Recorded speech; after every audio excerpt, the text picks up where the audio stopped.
स्वर्ण में मूल्य क्यों दिखाई देता है? एक साधु हुआ, वह ग्रही था।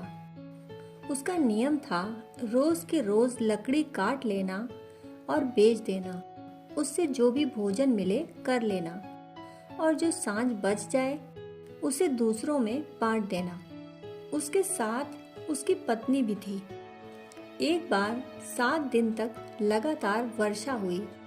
लकड़ियां काटने जाना जरूरी था। 7 दिन उपवास के बिताने पर भी भिक्षा मांगने का उसका नियम न था।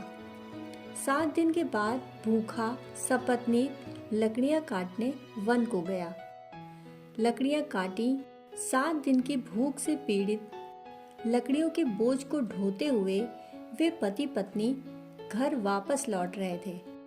पति आगे था, पत्नी थोड़ा पीछे फासले पर थी। एक अद्भुत घटना घटी जो स्मरण करने जैसी है।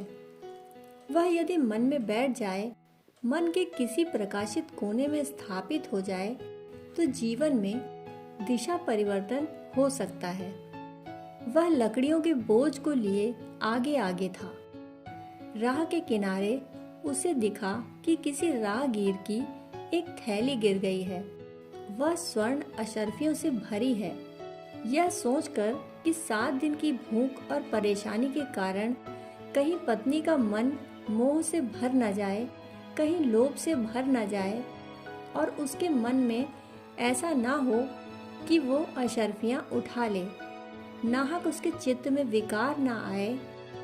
अतः उसने उन अशर्फियों को एक गड्ढे में सरकाकर थैली पर मिट्टी डाल दी और अपने लिए सोचा कि मैं तो स्वर्ण का विजेता हो गया हूँ।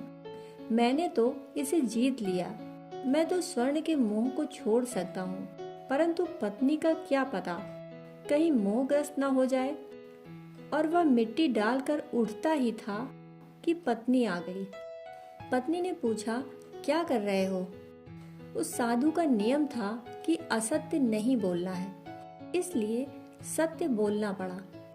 उसने कहा, यह सोचकर कि मैंने तो परिग्रह से छुट्टी पा ली है, मैं तो सब त्याग चुका हूँ, परंतु तेरे मन में कहीं मोह न आ जाए। एक स्वर्ण अशर्फियों की थैली पड़ी थी, उसे मैंने मिट्टी से ढांक दिया। उसकी पत्नी ने कहा, तुम्हें मिट्टी पर मिट्टी डालते हुए शर्म नहीं आई?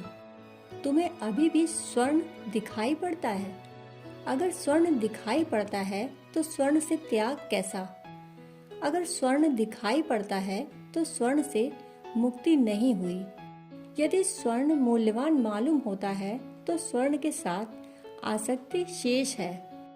स्वर्ण के साथ 2 तरह के संबंध हो सकते हैं, आसक्ति के और विरक्ति के, परंतु दोनों ही संबंध हैं कि मैं स्वर्ण को पाने को उत्सुक हो जाऊं या मैं स्वर्ण को छोड़ने को उत्सुक हो जाऊं। वस्तुतः जो स्वयं को जानेगा वह स्वर्ण को न छोड़ेगा न ही पकड़ेगा।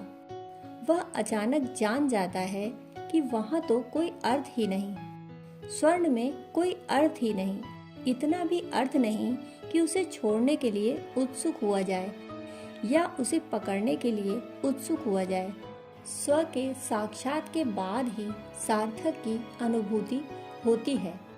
स्व के साक्षात के बाद ही निरर्थक छूटता है और सार्थक की दिशा में जीवन की गति होती है। दोस्तों, कहानी सुनने के लिए आपका बहुत बहुत आभार।